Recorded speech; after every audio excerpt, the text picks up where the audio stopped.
Welcome back, everybody. So glad you could be with me here today for the great potato hunt of 2025. So it's that time. The potatoes have been in the ground for 4 months, approximately 120 days. And I just wanted to share my approach at harvest. And so you have a few different tools to use. The easiest one will always be your hands, but then you can use cultivators of some sort. I like the long-handled one. It saves my back. And you may hear some road noises. That's just the way it is.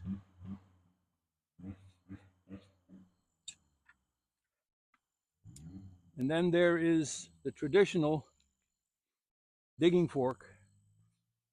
So the first thing I like to do, and we'll leave this one alone back here. I don't know if you can see it, but basically I start by pulling up the whole entire plant, roots and all. All right, pull them up, shake off the taters, toss them. Now sometimes I like to leave them on as I approach them, but for this video we'll clear them out. So I don't know exactly how much you can see on camera. That should be enough. So this variety is Sarpo Mira. It was developed in Hungary to be a blight-resistant potato. Now, a word of caution. When you're digging your taters, make sure you get them all, even the little guys. Because if you leave them in, they will, that's a good size one, they will grow next year. And if you want to plant something else here, they'll just be in your way. So after pulling, first thing I like to do is pick up whatever has been exposed. The ones at the top. Now I use a wood chip mulch, which is arborist wood chips, right off of the chipper truck. Sometimes they'll sit on a pile for a while. Sometimes I'll use them fresh. So that you can push around with your fingers to expose any of the surface potatoes. Now, theoretically, you should not mix wood chips in with your soil. The decomposition of the wood chips, got lots of wormies, lots of worms.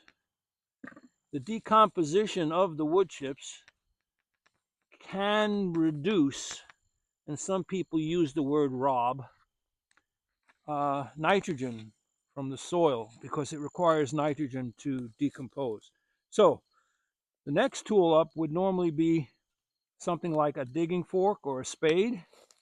So you go down and you loosen the soil and see if there's any deeper potatoes like that one.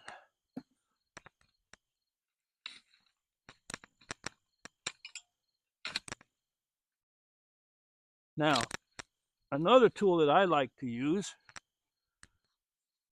so that I'm not poking potatoes is this cultivator. So the cultivator allows me to move soil out of the way. It also breaks up clumps as I go. And if I get under the potatoes, they just fall out. I don't damage them.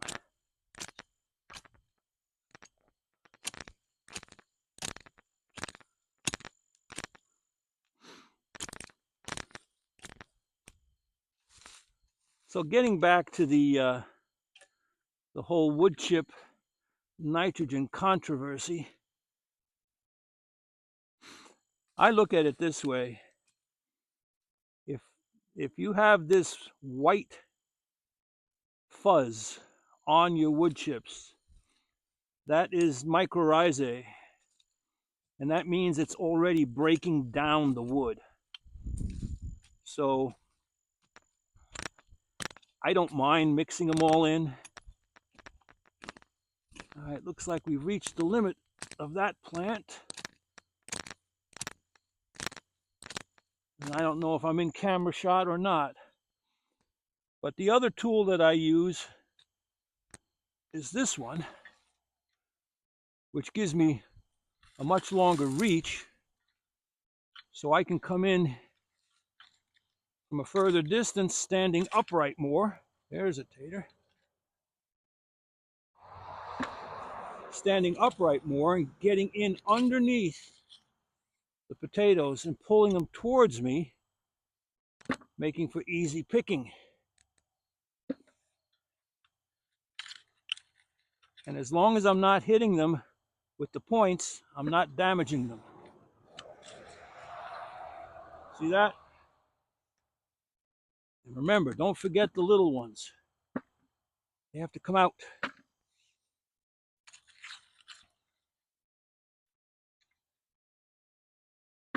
So that's about it. I mean, that's how I harvest my potatoes. And I put them in a bucket. And then I put them either in the garage or down in the basement on concrete, dry concrete, where they can cure for a week or two. In other words, you want the skins to dry out.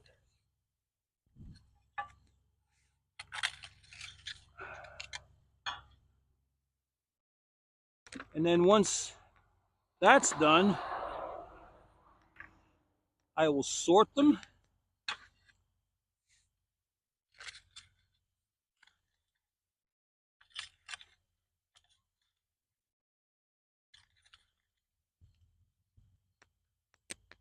And put them in bins and put a cover on them.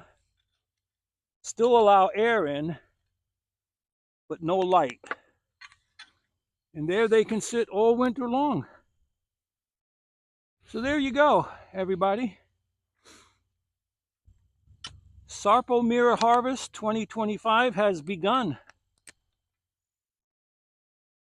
We'll see how many we get and if they were good size or not. So that's about it for now. Good friend Walter, out.